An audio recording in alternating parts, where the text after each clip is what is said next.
நினைத்து விடாதீர்கள். என் இனத்திற்கு வேண்டியது விடுதலை, விலை தலையே ஆனாலும் தருவதற்கு நான் தயார் என்று களத்திலே நின்ற மாவீரன் பிரபாகரனின் மகன்.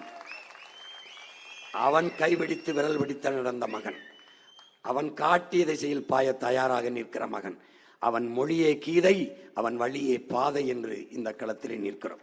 என் அன்பு சொந்தங்களே, உங்கள் பிள்ளைகள் எங்களின் ஆட்சி எப்படி இருக்கும், நமது நாடு நமது நிலம் எப்படி இருந்தது, நமது தொன்று தொட்ட வேளாண்மை எப்படி இருந்தது, இப்போது எப்படி இருக்கிறது, எப்படி சிதைத்து அழிக்கப்பட்டிருக்கிறது என்பதை காட்சிகளாக உங்களுக்கு உங்கள் கண்முன்னே விரிக்கிறோம். எங்கள் கனவுகளை விரிக்கிறோம். பாருங்கள், எவ்வளவு செழிப்பாக இருந்தது நமது நிலம் என்பதை பாருங்கள், எப்படி சிதைத்து அழிக்கப்பட்டது என்பதை பாருங்கள்.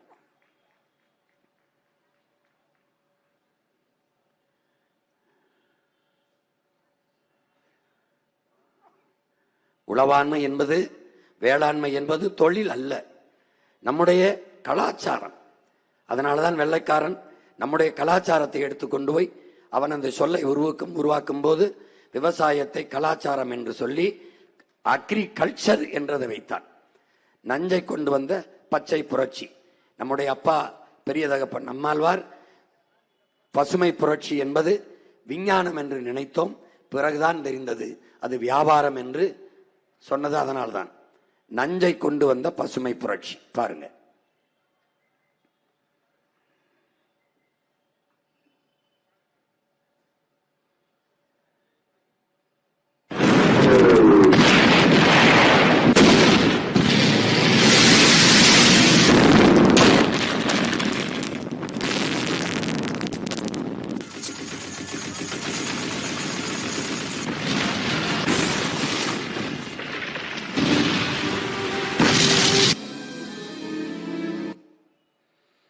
இது என் அன்பு சொந்தங்களே, இரண்டாம் உலக போர்ல போர் முடிஞ்ச பிறகு மிச்சமான குண்டுகள் இருக்குல்ல, வெடிக்காத குண்டுகள், அதை வெடியுப்புகள் என்று சொல்றோம்.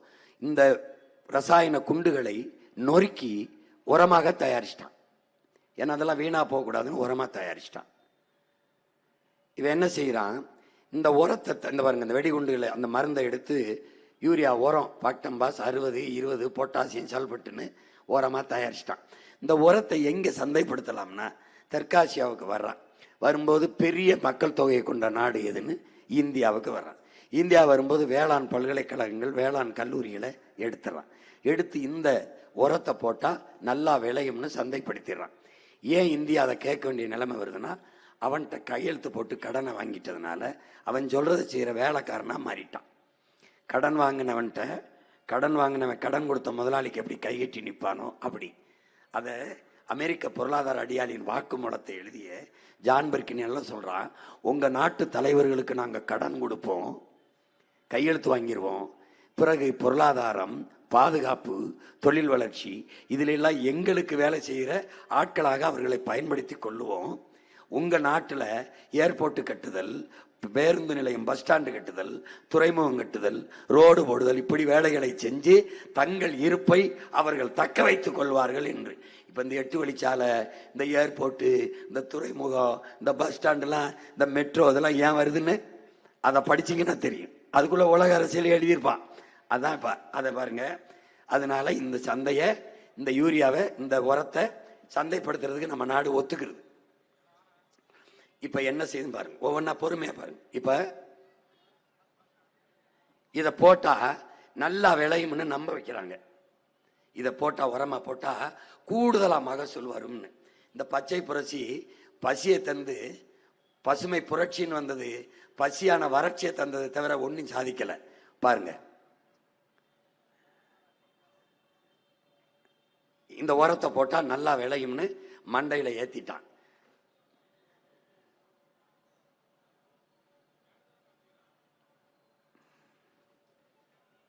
நம்ம பாரம்பரிய உழவாண்மை என்பது எப்படி இருந்ததுன்னா, நம்முடைய பயிர்கள் கரடஞ்சம்பா, மாப்பிளச்சம்பா, குழிபறிச்சான், இப்படி பாரம்பரிய பயிர்கள் நமக்கு பல தரப்பட்ட நெல் வகைகள் உண்டு. அதெல்லாம் ரொம்ப உயரத்துக்கு வளரும், ரொம்ப உயரத்திற்கு வளரும். பாருங்க,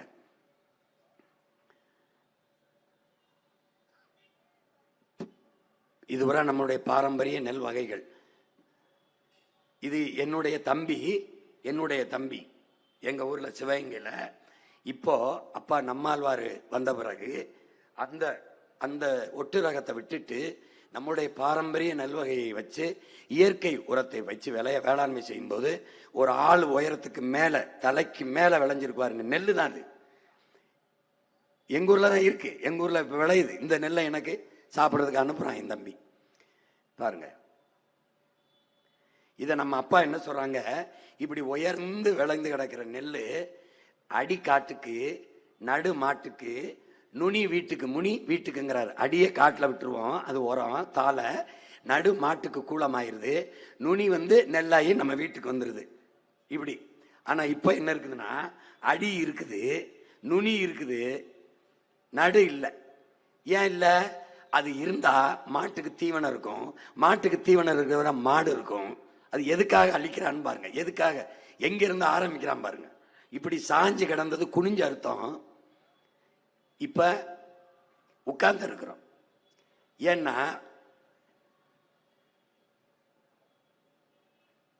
நம்ம பாரம்பரிய நெல் விதைகளை சரியா இந்த உரத்துக்கு விளையல. இந்த உரத்துக்கு போடும்போது மகசூல் சொன்ன மாதிரி வரல, உள்ளதும் விளையாம போச்சு. இப்ப நம்ம போய் புகார் அளிக்கிறோம், யோ என்னைய அவன் உரத்தை போட்டவன நல்லா வரும், நான் ஒன்னும் வரலைன்னா. அவன் என்ன சொல்லிட்டான், என் உரம் சரியாத்தான் இருக்கு, உன் விதை தப்புன்ட்டான். புரியுதா? விதை தப்புன்ட்டான். அப்ப என்ன பண்ணலாம், நான் ஒரு விதை தாரேன், அதை போடுன்ட்டான். அப்படி நம்ம பாரம்பரிய விதையை கொன்னுட்டு அவன் கண்டுபிடிச்சான் பாருங்க. முதைய விதையை கண்டுபிடிச்சிட்டு தான் உரத்தை கொடுத்தான். உரத்தை போட்டது விலையில் என்னொன்னே நம்மளை அந்த விதையை தள்ளிட்டான், அந்த விதையை திணிச்சிட்டான். அது என்ன விதை? 5008, 5020 இந்த நெல்லை கொடுத்துட்டான்.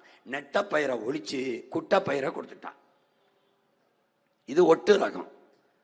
நல்லா கவனிங்க, ஒட்டு ரகத்தை கொடுத்துட்டான். இப்ப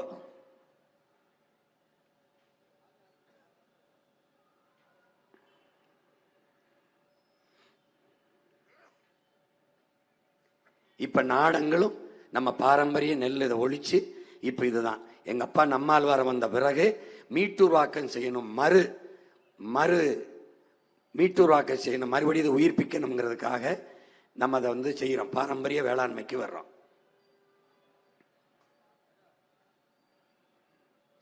இந்த விதை எங்க இருந்து வருதுன்னா, அமெரிக்காவில் இருக்கிற ராக்பெல்லர் ஃபவுண்டேஷன்ல இருந்து வருது. ராக்பெல்லர் ஃபவுண்டேஷன்ல இருந்து வருது.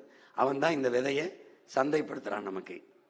விசை எந்திரம். இப்ப எதுக்கு வருதுன்னா, இந்த மாடு இருக்கிற வரை, பாரம்பரிய மாடு இருக்கிற வரை மாட்டு சாணம் உரமா இருக்கு. அப்ப வேளாண் குடிமகன் ஒரு தற்சார்பு வாழ்க்கையில இருக்கான்.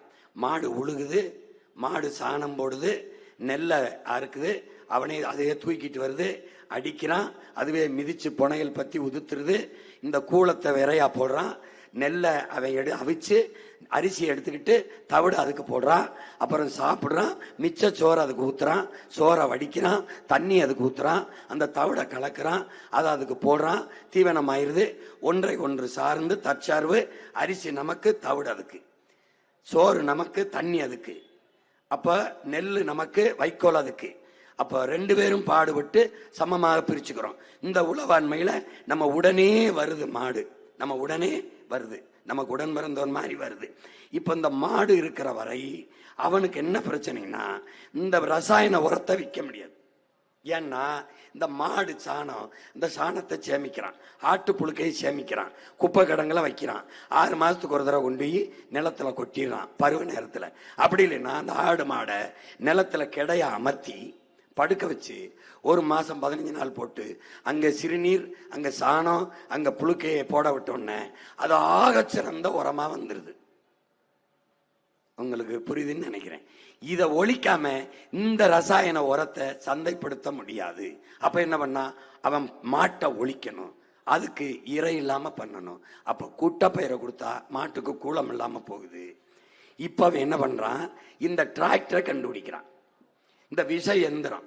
இந்த விசை எந்திரத்தை விற்கணும்னா மாடை ஒழிக்கணும். அப்ப மாடை ஒழிக்கணும்னா, ஏன்னா இந்த விசை எந்திரத்தை சந்தைப்படுத்தணும்னா மாடு விட்டு விழுகிற உழவு முறையை அழிக்கணும். என்ன பண்றான்னு பாருங்க. என்ன பண்றான்னு பாருங்க. இந்த டிராக்டரை விற்கிறதுக்கு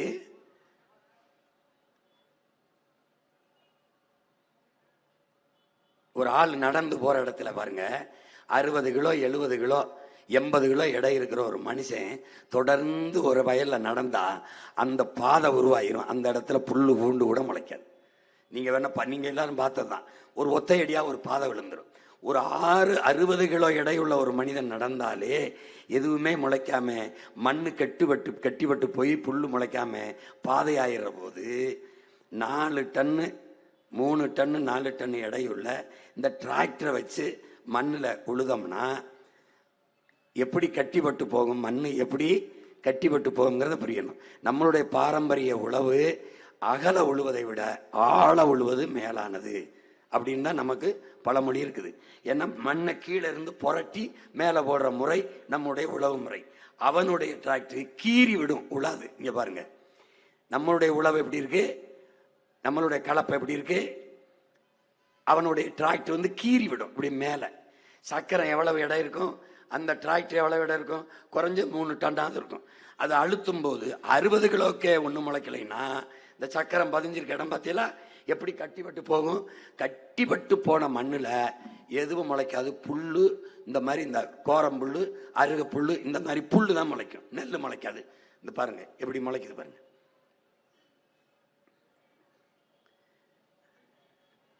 இதனாலதான் நம்ம அப்பா பாரம்பரிய உழவாண்மைக்கு வர சொல்றாரு. இப்ப இதுல என்னன்னா, நம்முடைய தாத்தன் காந்தியோட, அண்ணல் காந்தியடியுடைய நேரடி செயலாளர், தனி செயலாளர் ஜே.சி. குமாரப்பான்னு தஞ்சாவூருக்காரு நம்ம தாத்தா. இவர் தற்சார்பு பொருளாதாரத்தை ஒரு புத்தகம் எழுதியிருக்காரு. இவர் என்ன செய்யறாரு, இந்த டிராக்டரை கண்டுபிடிச்சு இதை உழவுக்கு பயன்படுத்துங்கன்னு சொல்லும் போது நம்ம தாத்தா சொன்னது, என் மாடு சாணி போடும், உன் டிராக்டர் சாணி போடுமான்னு கேட்கிறாப்புல. உன் டிராக்டர் போடுமா, என் மாடு போடும் சாணி. ஏன்னா மாட்டு உரம் அதை விட்டுட்டு வேளாண்மை செய்ய முடியாது. இயற்கை வேளாண்மை செத்து போகும். இப்ப நீங்க வேளாண்மைங்கிறது என்ன, இப்ப எல்லாரும் சொல்றாங்களா இயற்கை வேளாண்மை, இயற்கை வேளாண்மை எல்லாரும் பேசுவாங்க. ஃபுட்டுனா ஆர்கானிக் ஃபுட்டு, அதாவது செயற்கை உரம் இல்லாத உணவு, இயற்கை உரம். வேளாண்மையே இயற்கை தான்.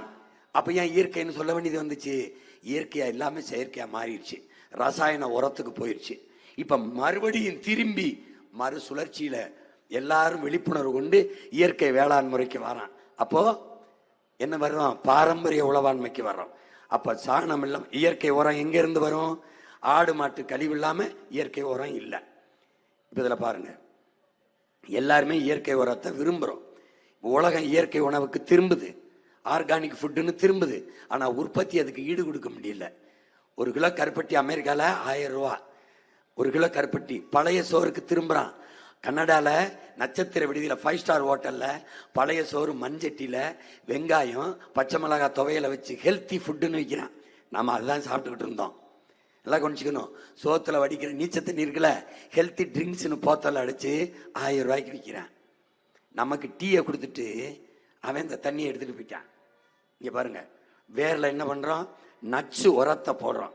அவன் கொடுத்த அந்த உரம் தான் பாக்டம்பாஸ் 60 20 பொட்டாசியம் சல்பட்டுன்னு கண்ட கண்ட கருமத்தை வேர்ல தூவுறான், நச்ச தூவுறான். பாருங்க, நம்மளுடைய உழவாண்மை எது? ஆடு மாட்டு சாணம். ஆடு மாட்டு கழிவு இல்லாம இயற்கை வேளாண்மை இல்லை, வேளாண்மையே இல்லை.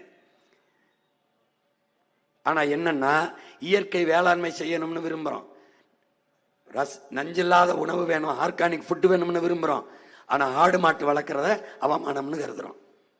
எப்படிப்பட்ட மனநோயின்னு பாருங்க, எப்படிப்பட்ட மனநோய். நம்முடைய இயற்கை வேளாண்மை ஆடு மாட்டு புழுக்க, மாட்டு சாணம். இப்ப பாருங்க, டிராக்டரை சந்தைப்படுத்த தடையாக இருந்தது எது? மாடு, நம்முடைய மாடு. இப்ப மாடு வச்சு ஏர் ஊட்டி உழுத இருக்கிற வரை இந்த டிராக்டரை விற்க முடியாது. அப்ப என்ன செய்யறான் அந்த அயோக்கிய பைய, பலாயிரக்கணக்கான மாடுகளை வாங்குறான். வாங்கி என்ன செய்யறான், கொன்னுறான். கொன்னு என்ன பண்றான், குழியை தோண்டி புதைச்சு போறான். இந்த மாடுகளை எல்லாம் கொன்னு புதைச்சு மூடிடுறான். புரியுதா நான் சொல்றது? புரியுதா எப்படி பண்றான் பாருங்க. மாடை அழிக்கிறான். அழிச்சிட்டு அதன் தொடர்ச்சியா இந்த நாட்டு மாடு, இந்த காங்கேயம், கிரு, இந்த ஓங்கோல், சிவப்பசகி, சக்கிவால், இந்த மாதிரி நாட்டு மாடுகள் இருக்கிறது அவனுக்கு பிரச்சனையா இருக்கு. இந்த நாட்டு மாடு, இந்த காளை மாடு, இந்த ஜல்லிக்கட்டு கால், இந்த காளை இருக்கிற வரை அந்த இனம் அழியாது இருக்கும். அது இணை சேர்ந்து இந்த நாட்டு மாட்டு இனம் அழியாம இருக்கும். நாட்டு மாட்டு இனம் அழியாத இருக்கிற வரை உழவன் இந்த விசை எந்திரத்தையோ ரசாயன உரத்தையோ தேட மாட்டான். அப்ப இந்த நாட்டு மாட்டினத்தை அழிக்க என்ன பண்ணலான்னா, இந்த மாடுகள் மேல அக்கறையும் கருணையும் இருக்கிறத மாதிரி பேசி என்ன சொல்ல வரான், ஜல்லிக்கட்டுக்கு தடை, மாடுகளை வதைக்கிறார்கள். எப்படி? அப்படி ஒரு கருத்தை உருவாக்கி ஜல்லிக்கட்டுக்கு தடைன்னு வாரான். யார் வரா? இந்தியாவில் சில அமைப்புகளை கையில் வச்சுட்டு அந்த வெளிநாட்டுக்காரன் இறங்குறான் ஜல்லிக்கட்டுக்கு தடைன்னு. இந்த நுட்பத்தை புரிஞ்சுக்கிட்ட நாம இந்த பாருங்க, ஜல்லிக்கட்டுக்கு தடையை கொண்டு வந்தான். உங்களுக்கு தெரியாது. இந்த ஜல்லிக்கட்டுங்கிறத முதல்ல தெரிஞ்சுக்கணும். நம்ம யாருன்னு தெரிஞ்சுக்கணும். ஆதியில நம்ம மலைகளில் வாழும்போது வேட்டையாடி சாப்பிட்டோம். அப்புறம் கொஞ்சம் நகர்ந்து கீழே வந்தோம். காடுகளா இருந்தது. அந்த இடத்துல நம்ம வேட்டையாடி சாப்பிட்டதை வளர்த்து சாப்பிடலாம்னு முடிவு பண்ணோம். அப்ப ஆடு மாடுகளை வளர்க்க தொடங்கினோம். அங்க உங்களுக்கு தெரியுது, அங்கதான் நம்ம மேய்ப்பர் ஆகிறோம், ஆயர் ஆகிறோம். அந்த குடிகளின் பேர் தான் கோன். அந்த கூட்டத்தின் தலைவன் கையில ஒரு கோலை கொடுத்தான். அதனால கோன் என்றால் அரசன்னு பொருள். உங்களுக்கு புரியுதுன்னு நினைக்கிறேன். மேய்ப்பன், ஆயர்னு பேர். அங்க ஆடு மாடுகளை வளர்த்து சாப்பிடலாம் என்று வளர்க்க தொடங்கினான். அங்க இருந்த ஆடு மாடுகளை வளர்க்கிறோம். கீழே அதுல இருந்து கீழே இறங்குறோம். நகர்ந்து வரும்போது வயலும் வயல் சார்ந்த இடமும் வருது. அதுதான் மருதம்னு. அந்த இடத்துல ஆற பார்த்தோம், குளிச்சோம், நாகரிகம் அடைஞ்சோம், நிலைத்து வாழலாம்னு முடிவெடுத்தோம். அப்ப என்ன பண்றோம்? ஏன் நமக்கான உணவுப் பொருளை நம்ம விளைய வைக்க கூடாதுன்னு முடிவெடுத்தோம். அதுக்கு மாட்டின் தேவை, துணை தேவைப்பட்டுச்சு. அந்த காட்டு விலங்க வீட்டு விலங்கா மாத்துறதுக்கு அதோட ஆற தழுவணும். திமிழோட பிடிச்சு பிடிச்சு அதை அன்பா தழுவி தழுவி வீட்டு விலங்கா மாத்த விளையாட தொடங்கணும். அப்ப போய் அந்த ஏறுல திமிழ தழுவணும்ல, அதுக்கு பேர் ஏறு தழுவுதல். எப்போ? பலாயிரம் ஆண்டுகளுக்கு முன்பிருந்து இந்த ஏறு தழுவுதல் நம்மோடு இருக்கு. காட்டு விலங்கை வீட்டு விலங்கா மாத்திர காலத்துல இருந்து இருக்கு. இப்பவும் இந்த விளையாட்டுக்கு பேர் ஏறு தழுவுதல் தான். ஜல்லிக்கட்டுன்னு ஏன் வருது? பிற்காலத்துல நாயக்க மன்னர்கள் நம்மளை ஆள வரும்போது இந்த மாட்டு கொம்புல சல்லி காசுகளை கட்டி விட்டு அந்த அடக்கிற முறை இருக்கு. அந்த சல்லியை கட்டினதுனால அது ஜல்லிக்கட்டு என்று மருவி பேர் விளங்க ஆரம்பிச்சிருச்சு. ஏறு தழுவுதல் தான். கொல்லேற்ற கோளஞ்சு வானை மறுமையும் புல்லாலை ஆய மகள் என்று 5000 ஆண்டுகளுக்கு முன்னாடி சங்க இலக்கியத்திலே பாட்டிருக்கு. மாட்டை அடக்குவதற்கு அஞ்சுகிற ஆண்மகனை அடுத்த பிறப்பிலும் ஆயர் மகள் திருமணம் செய்ய எண்ண மாட்டாள். அதான் அதுக்கு பொருள். ஒரு வீர மகனைத்தான் திருமணம் செய்வான்னு சொல்லுது அந்த குரல், அந்த செய்யுள். இப்ப இது என்ன பண்றோம்? ஜல்லிக்கட்டுக்கு தடை விதிச்ச போது போராடி நானே முன்னின்று ஜல்லிக்கட்டை நடத்தினேன். தடையை உடைக்க இந்த பாருங்க, நடத்தினேன் பாருங்க. இது நானே நடத்தினது. ஜல்லிக்கட்டை மதுரையில போயும் இங்கே கடலூர்லையும் நானே நடத்தினேன். அந்த எழுச்சிக்கு பிறகு பெரும் போராட்டம், புரட்சி வந்து பாருங்க, ஜல்லிக்கட்டு நான் அவுத்து விட்ட காலை